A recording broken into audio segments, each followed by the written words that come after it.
বিরাদানে ইসলাম, বর্তমান সময়ে নামধারী এক শ্রেণীর আহলে হাদিস বেরিয়েছে। এদের নাম আসলে ওহাবি। ওহাবি কাকে বলে একটু আপনাদের নলেজে দিতে চাই। ওহাবিদের পরিচয় কি একটু আপনাদের নিকটে তুলে ধরি। শারহে বেকায়া নামক গ্রন্থের দ্বিতীয় খণ্ডের 272 পৃষ্ঠা 9 নম্বর হাসিয়ায় উল্লেখ রয়েছে, ওয়াহাবি আই মানসুব ইলা মুহাম্মদ বিন আবদুল ওয়াহাব নাজদি।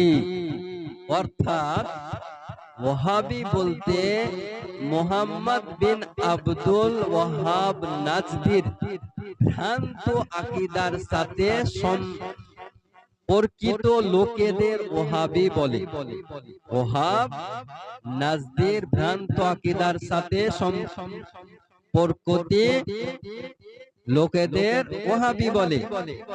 আরেকটি কিতাব উঠিয়ে দেখুন, নুরুল আনোয়ার নামক গ্রন্থের 247 পৃষ্ঠা 13 নম্বর হাসিয়ে উল্লেখ রয়েছে, কাল ওয়াহাবিয়িল মুনকার লিশাফাআহ।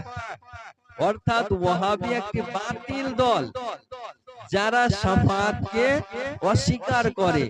তাহলে এই দুটি কিতাব থেকে দিবালোকের ন্যায় প্রমাণ হয় যে ওয়াহাবি এটা হলো আব্দুল ওয়াহাব নাজদির ভ্রান্ত আকীদার সঙ্গে সাথ রয়েছে সম্পর্কিত লোকেদের ওহাবি বলে বলা হয়।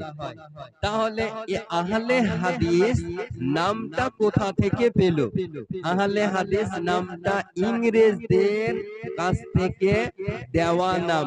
এরা প্রকৃতি হলো ওহাবি, যাদের নিসবত, যাদের সম্পর্ক আব্দুল ওয়াহাব নাজদির দিক থেকে হয়। আর তার আজকে দিন ইসলাম প্রচার করতেছে, মুসলমানের মন থেকে, দিল থেকে, কলব থেকে ইসলামকে বের করতেছে, নবীর মোহাব্বতকে বের করে নিতেছে।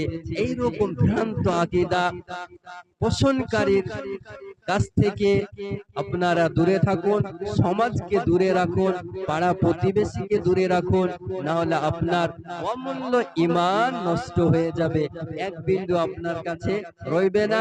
মানুষের জীবনে সবথেকে মূল্যবান জিনিস হলো ঈমান।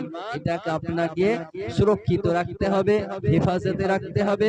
ঈমান যদি বাঁচাতে চান তাহলে অবশ্যই ওহাবি নাজদি থেকে আপনাকে দূরে থাকতে হবে।